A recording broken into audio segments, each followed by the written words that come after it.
Oftentimes, the most powerful first positive thought you can have in any given area is that thought about, okay, I commit now to bringing forth my ideal body rather than my 300-pound body, or I commit to bringing forth my real creativity, my true creativity, the type of creativity that serves me and other people at the same time. I commit to bringing forth my genius so that I feel it and other people get inspired by it.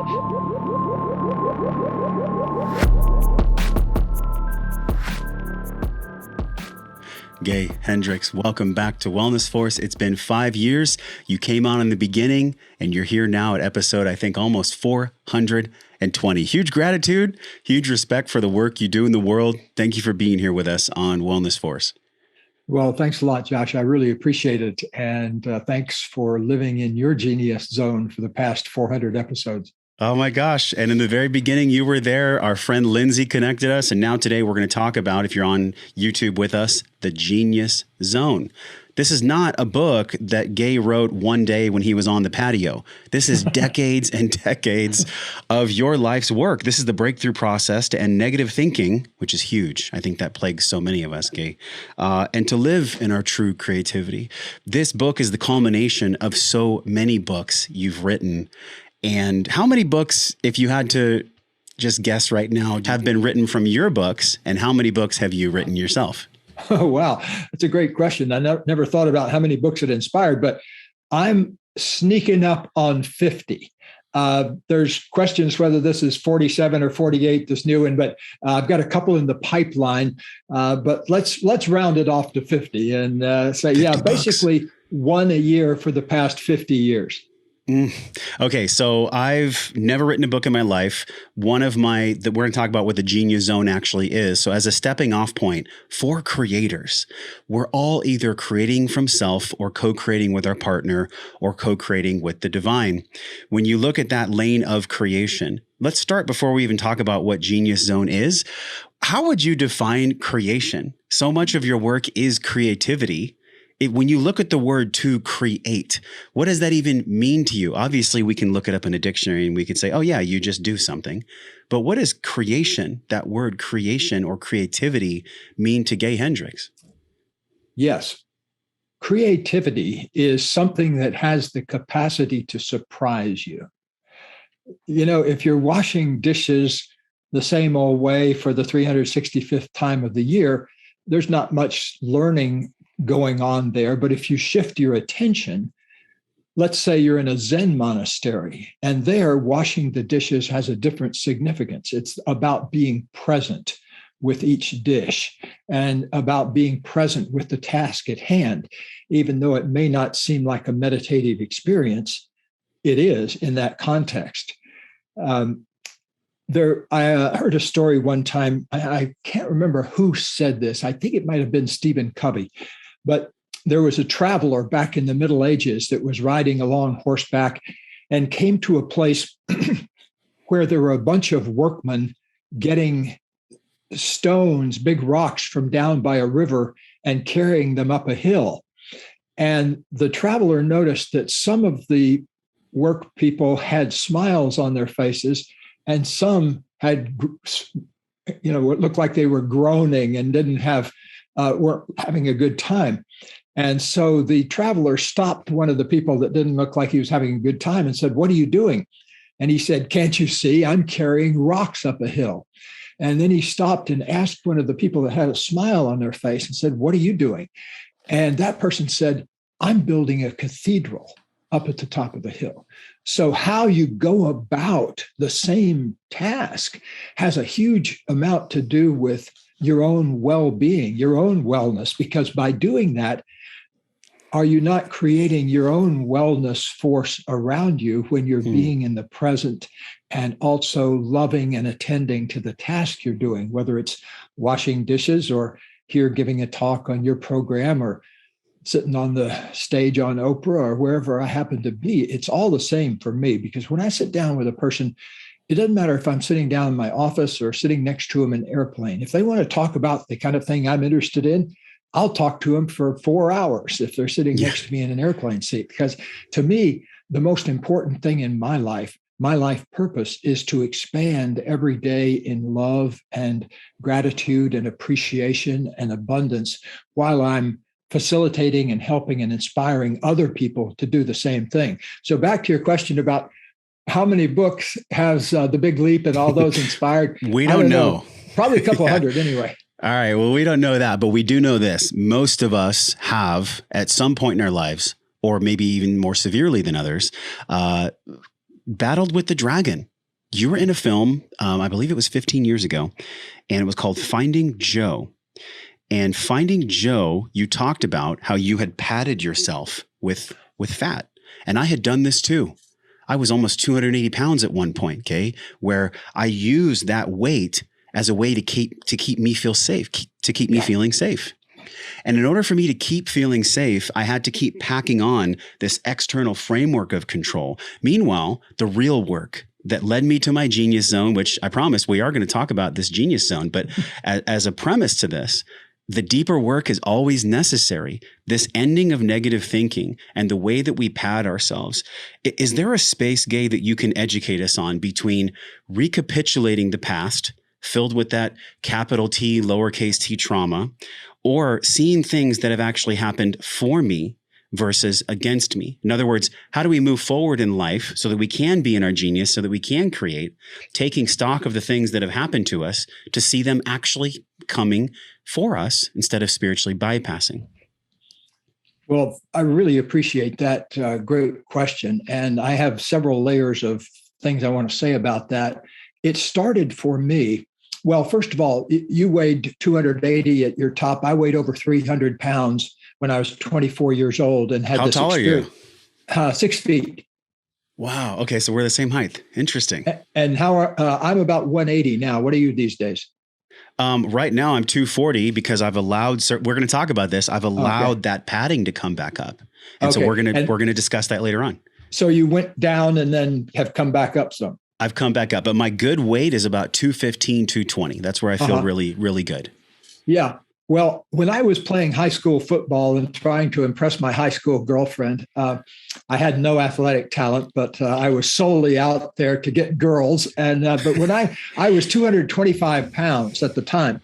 Then after I graduated, I continued to eat like a teenager, and that's what got me to 300. But doesn't matter where you are or where you're starting. Here's what got me on the right path. When I was 24, I had a slip and fall and I landed on my back, and I didn't knock myself unconscious, but I say what I had was an out of Hendricks experience because it kind of knocked me out of my usual way of seeing the world. And for about 2 minutes there, as I was lying on this icy road, I had this new vision of myself where I saw my fat as the padding that was keeping me from feeling all these feelings underneath it, like anger and sadness and fear. Because, if I focused all the time on how miserable I was about weighing 300 pounds, I didn't ever get to what was really going on under the surface. And so I started in that moment. I could feel all those layers of anger and sadness and fear. But the magic of it, Josh, was in that 2 minutes, I also felt what was at the center and bottom of everything, which is what I call pure consciousness. It's the thing you're born with. It doesn't matter about your programming. Your programming happens on top of that and can sometimes obscure it. But that clear, spacious, open sense of pure consciousness is there all the time. And it took a whump on my back for me to find it. But how I lost the extra 140 pounds that I lost was I started making every food decision based on that pure consciousness. I would say, is what I'm about to eat going to feed my new body or my old body? Is it going to feed my past, my 300-pound body, or is it going to feed my new body? And I really started using, it was actually almost a spiritual thing, I would say, because will this food feed my spirit or will it feed my old programming? my current spirit. And so that became a huge question for me. And it may be that you're using some kind of the same idea to bring your weight back down. But for me, it was finding this amazing new discovery, all of these feelings that I had inside that I didn't know I had. And then the big surprise, which was feeling this clear, spacious place inside me that I'd never tapped into. So at this point in my life, I say being fat was the greatest thing that ever happened to me because it led to that discovery, and that discovery has changed my life. Wow. I got a full body resonance there because so many people, it's almost like the weight will come when the internal weight is heavy. In other words, the body is the subconscious mind. So our body is literally wearing our emotions on it. That's why for men, there's that gynoidal storage, around the center. For women, it's on their hips. The body is the subconscious mind. So what we need, Gay, and I'm curious how you feel about this, we almost need like an internal self-love barometer. How long do I spend in the past exploring what has happened versus living in the present with peace? You've mentioned before, sometimes the universe tickles you with a feather. Sometimes the universe smacks you with a sledgehammer. So depending on your openness to learning. Depending on your openness to learning. So how do we begin to explore ourselves, which leads to our genius zone, at that middle ground of really the self-love or the sabotage barometer? Yes. Well, I appreciate you bringing up the sabotage issue because many people have read my other book, The Big Leap, which the new book, The Genius Zone, is a sequel to it. And in The Big Leap, I talk about a problem that most of us suffer from called the upper limit problem. When you get to a certain point, you engage in some form of sabotage to knock yourself back down to a level that you're more comfortable with. And so I've worked with juvenile delinquents, and I've worked with movie stars and billionaires, and we all have upper limit problems. In fact, sometimes the movie stars and billionaires have bigger upper limit problems than other people because they've been so successful in one area and they feel so blocked in another area, like in the area of their own personal relationships. I've worked with quite a number of very prominent people who have told me some version of, I'd give up all my money and fame today if I could have one experience of being happily married.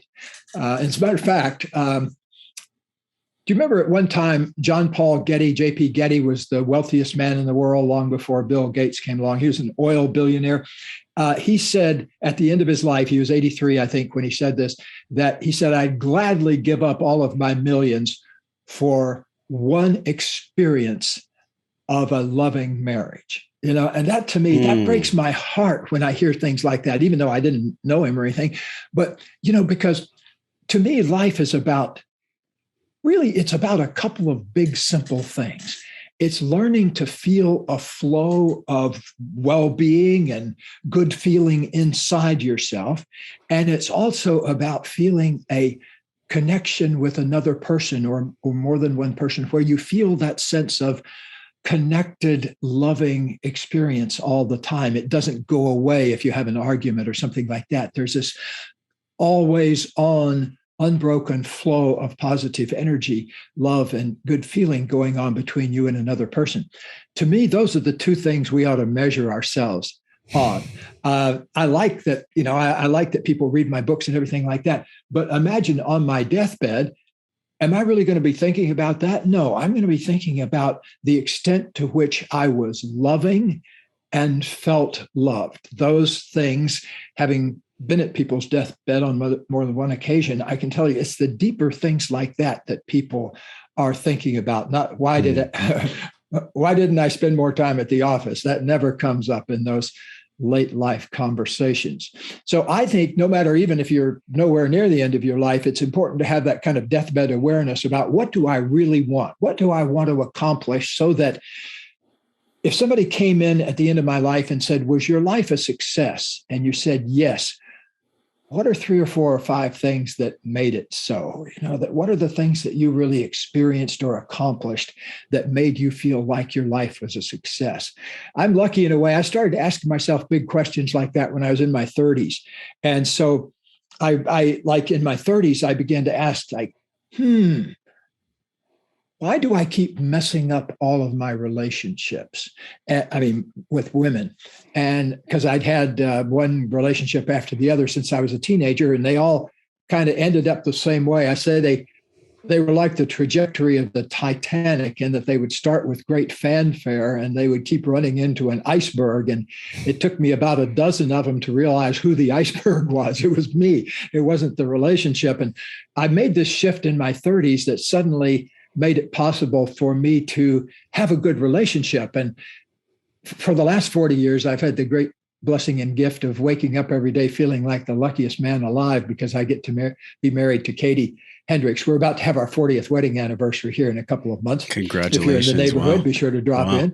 And we're going to have a big blowout, because I never imagined in a million years that I would be able to create a successful long-term relationship. But I just kind of put my heart and mind to it when I was in my 30s. And so, whoosh, here we are 40 years later. Wow.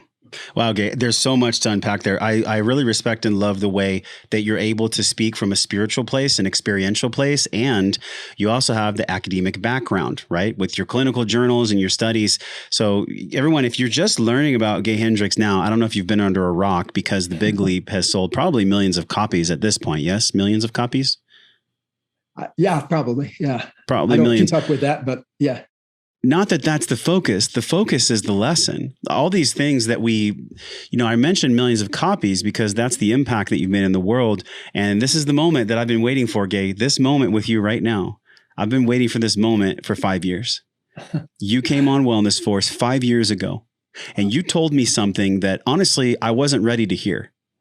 And it shook me to my core. I spent the next 5 years unpacking it. And the lesson was, I can hardly wait to hear what it was. The lesson was, you told me that in life, in order to have peace in self and to really be a loving, integrated human being, you have to learn how to love your fear. And when you said that, I was like, in my mind, I was like, what the hell is this guy talking about? What is this guy talking about? You have to learn how to love your fear.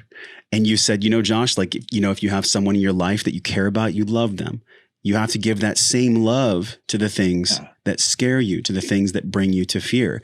And, it brings up a lot of emotion in me right now, because I never thought I'd be here with millions of downloads and having my business be something that I meditated on and focused on. And I did the work. I looked in the mirror. I threw up in ayahuasca ceremonies. I did the breath work. I've done all the things, but I had to go through the gauntlet of really understanding what you shared with me, man. And it makes me, it's a pretty cool moment with you, because I really understand it now. I really understand what you meant, but it's not easy. It's simple, what you shared. And a lot of what you share in the Genius Zone is simple, but it's not easy. So first of all, gratitude. Thank you. And secondly, can you unpack that for people that didn't hear us 5 years ago? Yes. First of all, I want to appreciate you for hearing the message and putting it to use, because that, of course, that's all you. It's one thing to hear me say something, but it's you taking 100% responsibility for it and bringing it into yourself and working with it. That's where the real magic occurs. So I appreciate very much being appreciated by you. And I want to give the appreciation right back, because that's where it belongs. And I feel that it's, what you just said is, I get a lot of emails about that subject, appreciating me for turning them on to that. And it took a long time for me to figure that out. But one of my particular gifts of my genius is I've always been able to explain really complicated things in a really simple way. And so let me start out with kind of the 1 minute simplest version of the problem called not loving ourselves. There was a study once where they hung little voice activated microphones around the necks of kindergartners and preschoolers. So these are like 3, 4, 5-year-old people. And, with their parents' permission and everything, they just left those recorders on, and they turned on whenever the kid said something or somebody said something to the kid. And then they analyzed all of these thousands of little conversations, and 85% of them were of a negative nature. Don't do that. Stop doing that. If you do that again, I'm going to fill in the blank. But that to me was shocking, because there is the raw material of where our self-esteem problems come from, in part, not all of them, because a lot of people might have heard the same messages and go out and win a Nobel Prize. But a lot of us, you mentioned negative thinking, and why the new book, The Genius Zone, focuses on that so much. It's like we have two types of thoughts going on in our heads. One, the negative ones, which are full of blaming ourselves, criticizing ourselves. Why aren't I more of this? Or why haven't I done that? Or, oh, why did I do that again? Then we've got the other positive thoughts that are going on, hopefully, which are things like, you did a good job on that, or what a great day to be alive, or wow, I can't wait to get up so I can start working on fill in the blank. So there's all sorts of things swimming around in our heads. And, it's like the old Native American story. The boy went to his grandfather and said, it's like I have these two dogs in my mind. One is a good, obedient dog, and the other one is always barking and biting. I think it was the two wolves, right? It was the two wolves. Yes. Dogs. Well, dogs came from wolves. Same thing. Yeah. Right. And so, and the grandfather just said simply, which one do you feed? Because if we put energy into the negative, then that's obviously what's going to grow, because one of the oldest psychological principles is what you put your attention on tends to proliferate. So here's, human beings are brilliant problem solvers. But if you give your mind terrible problems to solve, like if you go around thinking, oh, geez, what's wrong with me?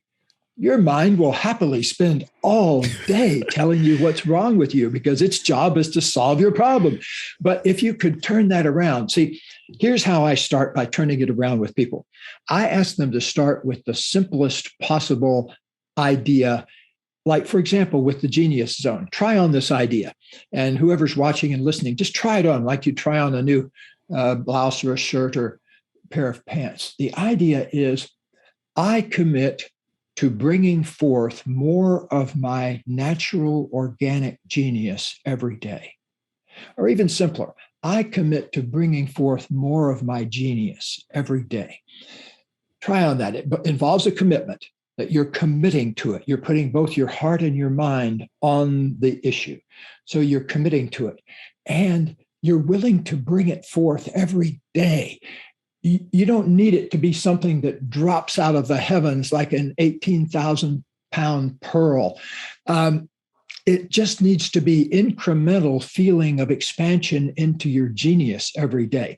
That's what makes us feel radically alive, especially along about midlife. Most people define midlife as starting in the early 40s and going through mid-50s, like 40 to 55, somewhere along in there. And so it's a crucial time in your life, because in psychology, we say in your 20s, your job is to experiment. In your 30s, you find your life. In your 40s, you build your life. And for the rest of the time, you enjoy your life, hopefully. From 50s on, you enjoy your life. But the 40s are of absolutely crucial time. Late 30s into your 40s are crucial, because the personality that got you to 40 is not the personality that's going to get you to 80. In a lot of ways, it's unlearning the stuff that you learned from 0 to 40 that creates the space you need to invent your life on for the rest of your life. Wow. Okay. So much there. I mean, honestly, everyone watching, hit pause, rewind it, listen to that a couple times. I mean, what you just said in the past 5 minutes with the spark question, how do I love my fear? The things you unpacked right there. We're going to do a deep discussion in the community just about what you shared with us. And I want to pull the e-brake and go back to that initial question too. If people don't understand that concept of loving their fear, what does that actually mean to somebody that maybe doesn't want to get involved with esoteric speak? Maybe they're just beginning their spiritual or their self-development journey. At least for me, 5 years ago, my soul drove me to start this podcast, to interview you, to now understand the lesson that you shared with me.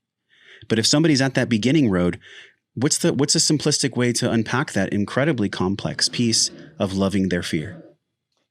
Here's another great place to start with the fear itself. Notice where in your body you feel fear when you feel it. most people, if I ask them that, will point to their bellies. They'll say, I feel butterflies in my stomach, or I feel a clutch of anxiety up around my throat. So first of all, find out what your particular fear signature is. And here's a way to go about loving it. See, the problem with fear is the problem with it is our attempt to control it. If you weren't trying to control it, you'd just look down and you'd say, okay, I feel some fear in my body. Why am I feeling that? And if there's some good reason for it, let's say you're walking toward an elevator in a dark parking garage. Well, go ahead, feel some That's fear. rational fear. That's rational. Yeah. However, if you're making love to your beloved and your mind is still back in the parking garage, that's a problem, because then you're using your fear as a way to block your experience of life. And so the first thing we need to do is simply acknowledge our fear, let ourselves open our hearts to it. That's an initial step. It's just letting it be something that you're not absolutely trying to squeeze out of your body. Because if you look at people trying to control their fear, they squeeze their belly muscles and they tighten down in an attempt to try to keep from looking scared. I can't remember if it was in the new book where I wrote about it, Our Big Leap, where I talk about going to make a speech for the first time after I wrote my first book. Do you remember? Well, anyway, I think it was in the Genius Zone. Yeah. Well, yes. I wrote my first book when I was still a starving graduate student. I used a borrowed typewriter in the borrowed office, but I wrote this little book called The Centering Book, which is a book for teachers to use with children to help them relax and get centered before tests and things like that. And so it took off and became a surprise little bestseller, which I was very, very pleased with it, because I was living on about $300 a month fellowship at the time. And so I remember I got my first advance from the publisher, which was $800. And I thought, it's like I'm a millionaire now, because I'd been living on $300 a month as a starving grad student. But anyway, wow. I got invited to go out and do some speeches on the conference circuit. And the very first one happened to be in Kansas City, Missouri. And was 150 teachers in the audience, big education conference. So I gave my talk and everybody loved it. They clapped and everything. A guy came up to me afterwards and he said, I really loved your talk. And I brightened up, since it was my first one. All right, thank you. What did you like about it? And he said, well, it wasn't what you said, it was how you said it. And I said, what are you referring to? And he said, well, your voice shakes just as badly as mine does when I try to speak in public. Okay, it kind of deflated me, but I thought about it. Why was my voice shaking? And I realized it was because, it was the first time, but it was also because I was trying to control what was going on in my body. If I'd just gotten up there and said, hey, gang, this is my first speech at a conference like this, listen to my voice shaking. And you know what? I flew out to Berkeley to give the second talk at a conference the next day. And I did that. I stood up in front of this big group and I told them that. I told them the experience from the day before, and they howled with laughter. And I said, so I noticed my voice is shaking less today. And maybe it's just because the second time I've done it, but I want you just to listen and know that if my voice shakes, I'm not trying to hide it from you. I'm nervous. I want you to like me. And I don't know if I'm going to be any good at this new gig called going out and giving speeches. I'm a university professor. What do I know about giving speeches to large conferences? And so at the time I was I became a university professor and at Stanford. And thereafter, I mostly worked with very small groups of students, like a dozen clinical psychology students. So it was very unused to me to get out and speak to a large group like that. So anyway, I think the key issue there is to unconceal and let be whatever is there. The new book, The Genius Zone, talks a lot about how the attempt to control stuff that we can't control gets us in a whole bunch of trouble. And the moment we stop trying to control the uncontrollable, like you stopped trying to control your weight, I stopped trying to control my weight and put my attention on something I could control, like what I put in my mouth. I had total control over opening my mouth and putting something in it. I did not have any control over when I stepped on the scales, what it was going to say. That's a key distinction to make, because so many people go around freaking out about their fat and their weight that it drowns out what really needs to happen, which is little choices that go in their mouth, or little choices that happen when you're wearing your sneakers. Okay, so much to unpack there. And it brings me, actually, it's a perfect point. Freeing up mind space for genius to emerge. It's page 75 in the Genius Zone. You talk about, here's another piece of wisdom. It took me a lifetime to learn. The biggest barrier blocking our path to genius is a habit of fear-based negative thinking. Now, we all know that on some level. We understand that. But what you just did, where you shared with us about de-armoring, opening up to the fear, so it's so counterintuitive, Gay. It's so counterintuitive to move closer to the thing that my subconscious or my ego is telling me is causing me pain. What's the reality of that dichotomy? What's really going on there? One thing that occurs to me out of just what you're sharing there, Josh, is that some of us, a lot of us, probably a lot of people listening and watching, have children, or you have a pet, someone that you're attempting to nurture. Well, in learning to love yourself, I ask people to think of someone you know for sure that you love. And many people can think of a child and they know for sure they love it, or a pet they know for sure. And so there's that feeling inside. And let me just ask you, since we're speaking, when I ask that question, did you come up with somebody inside that you know for sure you love? My newborn son, Nova. That's why we had to reschedule our podcast, because he was in the NICU for 10 days. I mean, the amount of love that we went through. And I now know love in its purest form, because when I look into his eyes, I actually see God, not a bearded dude in the sky, but the omnipresent, all-encompassing being that controls all things. So that's the kind of love that you're talking about. Yes, a beautiful example. It brings tears to my eyes, and blessings to your family and to Thank Nova. you. And he's healthy. He's happy now, Gay. That's great. Well, It's he's wonderful. in the wellness force. That's why. He's he's a card-carrying member now. He is. He's in the vortex. Yes, he's in the vortex. Yeah. Well, the reason I ask that is because you have in your body, and many people that are watching and listening have in their body that experience of loving someone else, even if that person screwed up. Yeah. Like at this stage of the game, if Nova pees in his diaper, you don't stop loving him. No. It has no relevance to that. It's in a different realm. And the thing about it is, that's how I want you to love yourself. I want you to love yourself just like you love Nova. I want you to have that, and this is going to last you the next 5 years until we talk again 5 years from now. Yes. This is your new 5-year plan, is to get yourself thoroughly loved as much as you love Nova, so that there's one unbroken connection between Dad, who loves himself so thoroughly, and Nova, who gets to love himself so thoroughly as a result of you and your partner and other members of your family pouring that love in. So that's what I get people to do. I say, okay, with your fear, it's hard to love at first because you've been used to pushing it out of your body. You've been used to not liking it. When something hurts, you want to get rid of it quickly. But with fear, it works the other way around. Peace of mind comes only through full participation with what's going on in your body. So for peace of mind, you have to admit and allow into your mind fear, anger, sadness, all of those things. See, because we make a mistake to think there's one faucet called pleasure and one faucet called pain. There's only one faucet, and it's called awareness.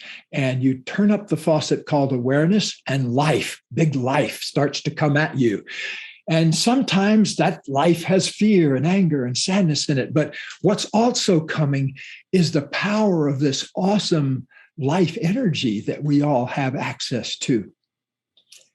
We all have access to this enormous creative presence, this creative space inside us. I read in a scientific journal one time that there's a place out in the universe, astronomers tell us about, where the universe is giving birth to 32 new suns per second. They're like our sun up in the sky. But imagine 32 of those spewing out every second. That's creativity. Wow. Yeah. And we're all made like that. We all have this creativity pouring through us because we're made of that same stuff that's creating those 32 new suns. There's only one type of stuff here in the universe. It's us. And we're all made of different versions of it and different configurations of it. But we are literally all one thing. And we have imbued within us all of the creative power of the universe, and giving ourselves permission to enter that zone. That's a really big, powerful thing. Then the task becomes, how can I love my way through all those oodles of negative thoughts I have? And how can I, like in the new book, I talk about how to let go of trying to control those things so that you don't keep attached to them, because, it's that, like that old story from the Hindu tradition. Two monks are walking along and they have a river to cross, and they've taken a vow of chastity, poverty, and all of that. And there's a woman that needs to be carried across. And one of the monks picks her up and carries her across and the river and puts her down. And the two monks walk on. And one monk says, horrified, how could you do that? We've taken a vow never to touch a woman. And the other monk says, well, I put her down back on the river. You're still carrying her. The idea is that we don't have to carry these things. Yeah. That's very clear. That's very clear, Gay. What a beautiful, this is something you've done multiple times in our conversation, which I've loved. You've used the art of story to share a complicated lesson, a what could be complicated lesson. And that is what this book is filled with. This book, and I want to go back to this question here on page 75. In the Genius Zone, you talk about clearing out, because to tell the art of story, there has to be spaciousness, there has to be creative flow, there has to be energy, there has to be space for it. But you talk about this paradox changed your life, because at first it really flummoxed my mind. It had never occurred to me the only way to stop my negative thinking was to let go of trying to stop them.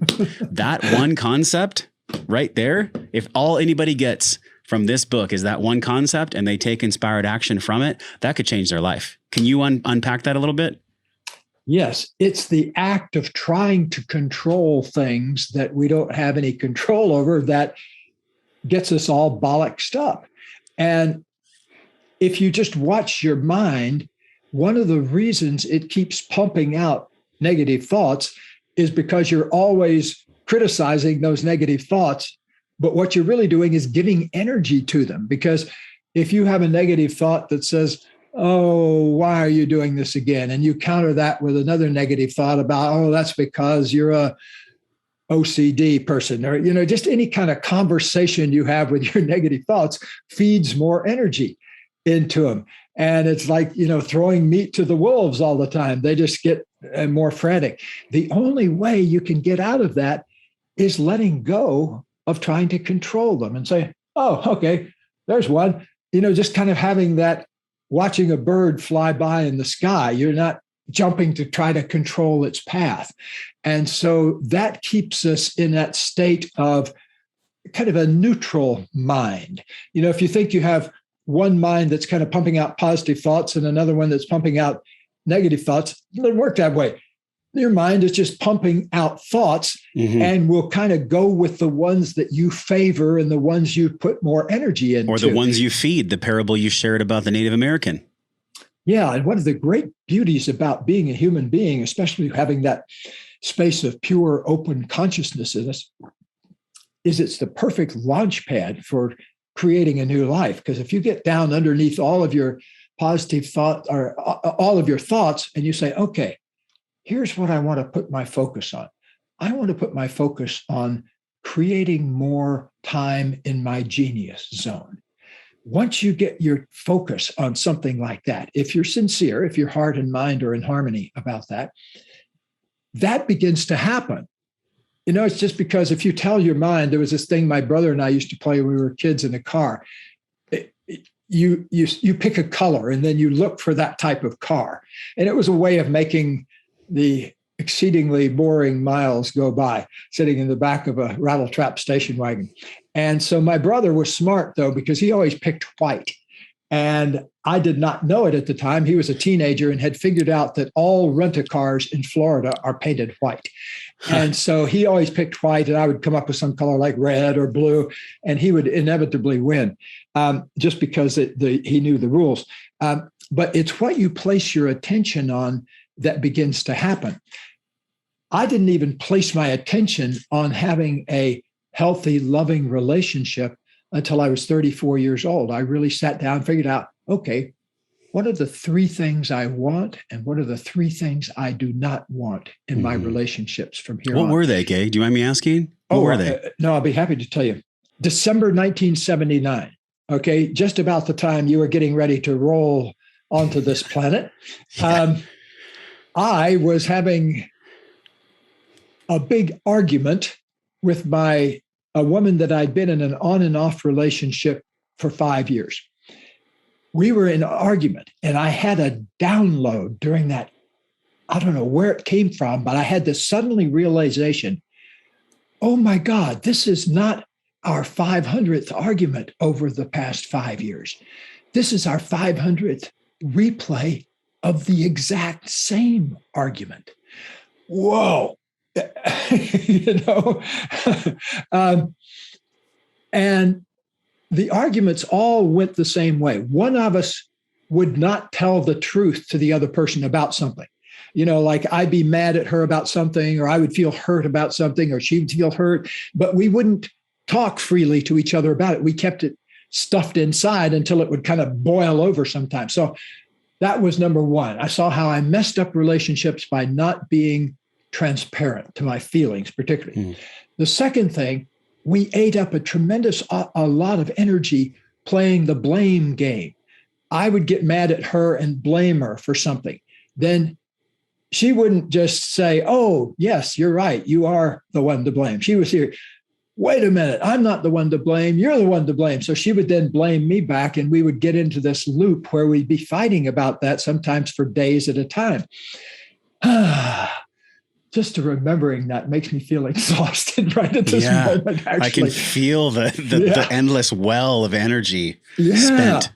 And so I realized, okay, if I were completely honest in my relationships, and if I took full responsibility and didn't blame, and the third thing was that it caused problems is I'm a very creative person, and I spend 2 or 3 hours a day writing, rain or shine. It doesn't matter, winter, summer, fall. Like this morning, I always wake up around 4 a.m., just my natural waking time. Wow. I sleep from 10 to 4. And so right around 4 a.m., I woke up. So by 5 a.m., I'm usually working on whatever writing project ever, my book. And right now I'm working on a memoir, and it's really fun because it's all stories, and I'm having so much fun with it. But from 5 to 7:30, I write. If that's not okay with the person, I'm in relationship with, that's a daily problem for me. And I've been in relationships where the person would say, oh, come on, can't you just one day not do that and let's do something else, And I would say, no, I want to get my writing done first, then let's go for a bike ride. So anyway, there was always hassle about my creativity. So I said, okay, number 3, I want a relationship where both of us are equally passionately committed to our creativity. So that's never a problem again. So here's the great thing that happened. I figured that out. And I had a couple of very magical things happen right away. The first one was I said to the universe right after that, I kind of said, I was sitting by myself in the corner of my little cottage.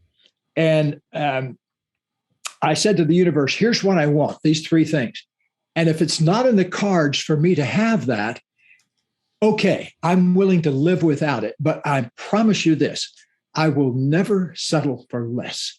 I'll never have another relationship where those 3 things are not present. So here's what happened. The first magic event happened. The next day, my partner, former partner, Oh, I forgot to tell you what happened in the argument.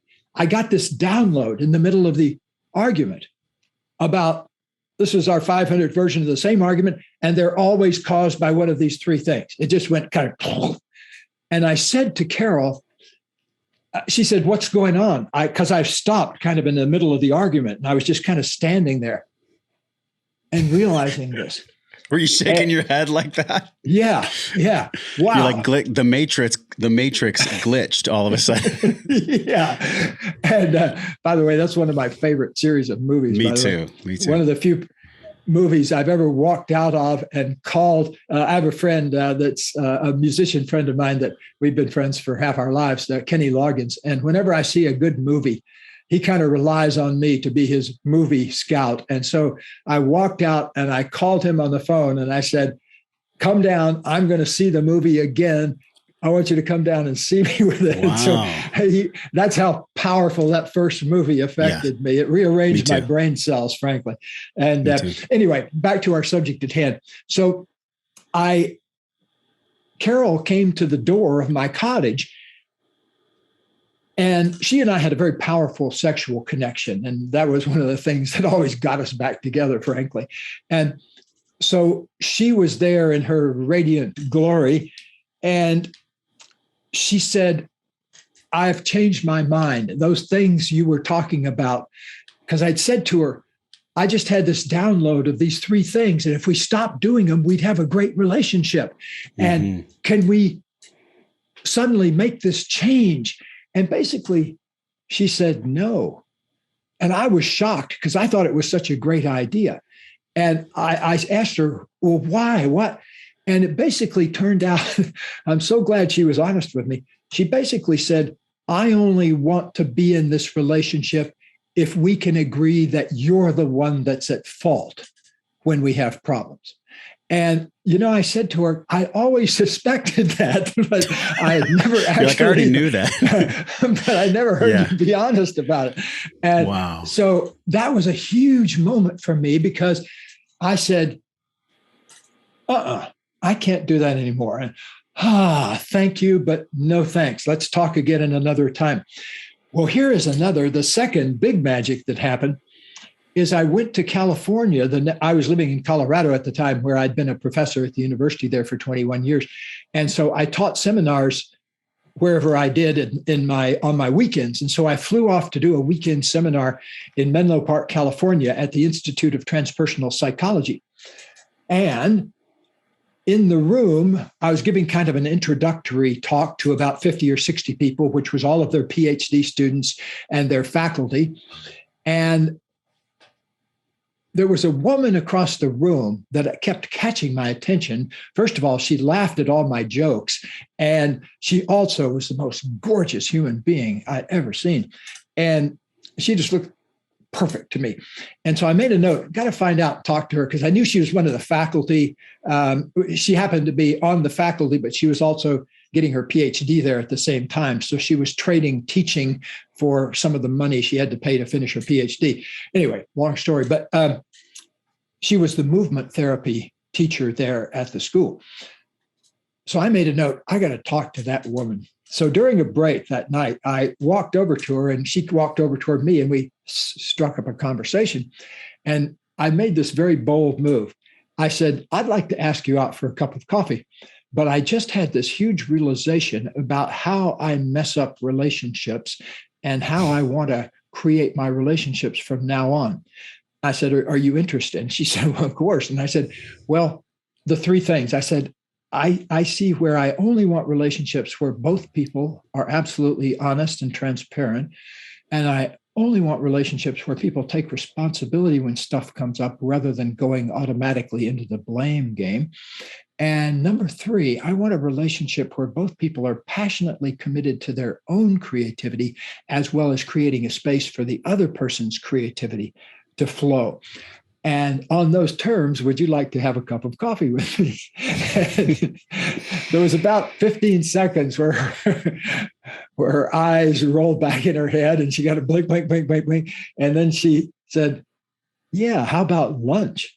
And so she even took it further than coffee. So, Yeah. and that was 40 some years ago now. So that was my all time best pickup line. If you ever want a great pickup line in a singles bar, you could do no better than that. If you're at a yoga studio and you want a conscious pickup line, that's the one. Like, hey, do you want to actually meet in all these trifectas of emotional intelligence together and then build a life from there? Hey, let's get lunch. I mean, it's not exactly a casual one, but I really love your stories. So I'm so enjoying this. And the whole time that I read the book, that I've been unpacking the question that I asked you and that the answer you shared 5 years ago, there is this element of ego that arises for me. And you touch on the ego and the genius zone. You talk about the comfort zone, which is the place where really most people get stuck. But the ego is so subtle sometimes. It can be such a subtle foe. It can wrap around people almost like an octopus and pull them down just when they're about to get to the top of the water. How do you define the ego personally now with all of your experience? And has your definition of the ego changed over the course of decades? Yes. Your ego is made of two streams of thought that get put in place at a very early age. Let's say every person has a personality number one in their ego, and personality number one gets laid down in the first year of life, which is the first year of life is all about learning to bond and learning to be in union with another person. And if things going on during that first year of life interrupt that process, whatever it is, whatever the stuff is, in my own case, I happened to be born right after my father had died unexpectedly during my mother's pregnancy with me. So she went into a downward spiral. Unfortunately, we lived near my grandmother, so she took me over. Otherwise, I don't know where I would have ended up. But so I was very blessed in that regard until my mother could kind of get her feet on the ground again, because she had my brother that she was also taking care of, who's 8 years older than I am. So I didn't get a good experience of that because of all the chaos that was going on. That may have been another factor in my overeating to try to, somehow feed that old bond or try to get that original connection. I can relate. Kind of yeah. Yeah. And so the personality number one is made up of all the things you learn to do to please other people. So you learn to smile, you learn to hug back, you learn to make little noises that make everybody happy during that first year of life. The problem is also those things don't work all the time. And so personality number two comes into being when you have pain that you don't know how to deal with. So personality number one is all about how to get positive things. And personality number two is how to avoid pain. And therein lies a problem, because there are 3 or 4 ways that we human beings try to avoid pain and try to avoid losing at the game of life. And one of those ways is to get sick or have accidents. So one way to manage our pain, manage our negative feelings, manage the negative thought, manage to get the connection we need is to have an accident or an illness. And so our unconscious mind learns that. Another way that we avoid pain and the pain of losing in life, losing connection, is to not play the game, just to kind of go apathetic and not produce anything in life that anybody's going to have any reaction to. You live a life of quiet desperation. You're just going through the motions and not having any larger aspirations for your life. On your tombstone, it says, "Here lies John Smith, potential fully intact." Did not express any of that potential during life. And so there are a number of things our unconscious mind does in that realm of personality number two. Personality number one and personality number two are essentially your ego, because your ego is based of the things you do to get goodies and the things you do to avoid pain. And so those kind of things go into your ego. The interesting thing is that the big, juicy, good stuff of life happens when you're beyond both of those personalities, when you realize that both of those personalities were just products of your conditioning. If you'd grown up next door, you'd have a different stack of number one and number two personalities. But it'd be the same thing. You would still be trying to figure out what to do for positive goodies on this planet, and you'd be figuring out what I got to do to avoid pain and suffering on this planet. And if that involves staying in bed all day being sick, well, that's one choice people make. Or, all the different variations of what I call the upper limit problem. So John Lennon said in one of his famous sayings is, life is what's going on while you're busy making other plans. And in a way, your ego is that part of yourself that's always busy making other plans, instead of just being with the moment itself and putting your attention on what you can do in this moment to bring out the very thing that you think your ego is doing, opening. I just had, Gay, I'm sorry to interrupt you. I just had in real time a consciousness expansion moment with you that I'd love to share. Wow. I thought about in my life, and so many people, and even clients I've worked with in business and health, they want the plan so that they can trust that if they follow the plan, they won't get hurt. Like the two personalities you're talking about. Mm-hmm. So if I have the plan, if I have the perfect PDF, if I have the perfect guide, just tell me what to do, government. Tell me what to do, teacher. Tell me what to do, mom and dad. And I'll do it. And that way I won't have to feel pain. I mean, holy shnikes. Wow. I mean, that's really the two personalities you talked about. They are just wreaking havoc in our world right now. And it honestly hurts my heart to even feel into how these two personalities are literally running the show with the fear-based narrative in the media and everything else. Please continue. And please, can you unwind that just a little bit for how you're managing that yourself, and how to your community you share how we can all make sense and make consciousness out of the compression we're in right now as a society? Yes. Well, it's going to have to be done like a positive, conscious wildfire of possibility. But just like with any other wildfire, it starts with a spark. And your particular spark, like mine, will always begin with you choosing to have one conscious, positive thought about some particular thing that you're thinking and feeling about.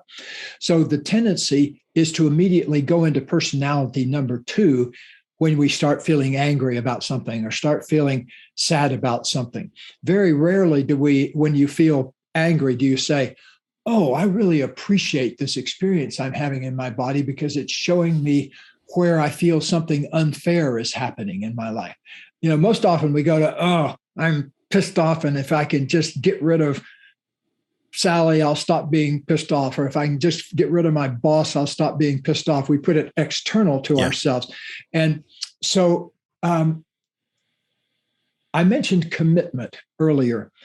Oftentimes, the most powerful first positive thought you can have in any given area is that thought about, okay, I commit now to bringing forth my ideal body rather than my 300-pound body, or I commit to bringing forth my real creativity, my true creativity, the type of creativity that serves me and other people at the same time. I commit to bringing forth my genius so that I feel it and other people get inspired by it. Those kind of positive thoughts are the place to start any new pattern from, because they cancel out all the other stuff. Once you've put in this new idea, your mind will automatically start to go to it. It just naturally will. Until you do that, though, your mind will automatically start going to the least painful negative idea, and then it'll start working down from there. It's like I said, the universe is very happy to teach us with the tickling of a feather. And then we say, oh, okay. Or if we're not paying attention to those feather tickles, look out, wham. I've been hit by any number of cosmic whams in my life, as you probably have too. And it's like, I always say, conscious living is like that Bobo doll they used to have that you knock it down, you pop back up, knock it down, you pop back up. And what gets you popping back up is letting yourself feel just where you are and then accepting that as it is and loving that as it is as best you can, and then choosing a new path with one positive thought that sets you off on a new direction. But you've shared in your work before, and I don't even need to look at any books or notes. You've shared that, commitment is something that will be a result of your authenticity, of your real wanting and true desire to have it. So if I make a commitment and that commitment falls through, then maybe I just wasn't being sincere enough. Maybe I just wasn't being authentic enough about why I truly wanted that commitment to come to fruition. Can you share that a little bit more? Yes. So the results you produce tell you what your true commitment is. So if you make a commitment to not having relationships with people who are addicts, I had to do that one time because I had a bad pattern early in my relationship life. I'd grown up around quite a bit of addiction. And so in some part of my unconscious mind, when I fall in love with somebody, one of the requirements is she has to be an addict of some kind. I think that was my unconscious programming. And after doing that a few times, I realized one day, okay, one thing I want is to be in a relationship with somebody that doesn't have a chemical addiction. Okay, so one painful learning after another leads to a wake-up moment where I become clear. But do you think it was overnight? No. Next person I felt attracted to, when I got to know her a little deeper, I found she was a Valium enthusiast, not an alcoholic or not a smoker, but a Valium enthusiast. So I said, okay, there was something misaligned about my commitment. I didn't have it deep enough from my heart. So I produced another relationship with an addict. So I kept working on that and loving the part of me that felt like I needed that kind of a relationship, which led me into loving quite a bit of early pain and opening up to that. Once I did that, I stopped producing relationships with people with addicts in them. So that let me know that my conscious commitment had won out. So one of the big things about commitment is saying yes to your genius, saying, I commit to bringing forth my genius every day. What that will do also is invite forth any barriers to that. So you'll have a chance to deal with those. That's a good thing. You want to bring those up. You want to say to your deepest parts of yourself, send up any of my barriers to expressing my full genius, because that's what I want. And I'm willing to clean out whatever's in the closet there that's stopping me from expressing my full genius. This is so powerful. In that moment when the barriers arise, have you found in working with clients or in feedback from your books that people actually, instead of accepting the barrier is arising, that their ego will become angry that a barrier is there? Yes. I just had that happen yesterday. As a matter of fact, I was in a meeting and I got a text from a man who's the CEO of a big Wall Street firm. And I'm helping him sell one of his businesses and kind of coaching him through the process of that. And what always happens in any kind of big deal, and this is a big deal, this is worth hundreds of millions of dollars. And so there's lots of people at stake. What always seems to happen is the principal person, like my client, gets stuck on some feeling that they don't know how to deal with. So it's almost never a business problem. Like in this situation, they are having to provide lots and lots and lots of different numbers and everything, but that's not the real problem. The real problem was down underneath in him, up was coming an old fear that's been around since he could walk pretty much. And even though the conscious, brilliant part of his mind knows lots about business, the 2-year-old part of his mind still doesn't know how to deal with that particular type of fear. And so, of course, it's going to come up when he's taking a step into a bigger version of himself.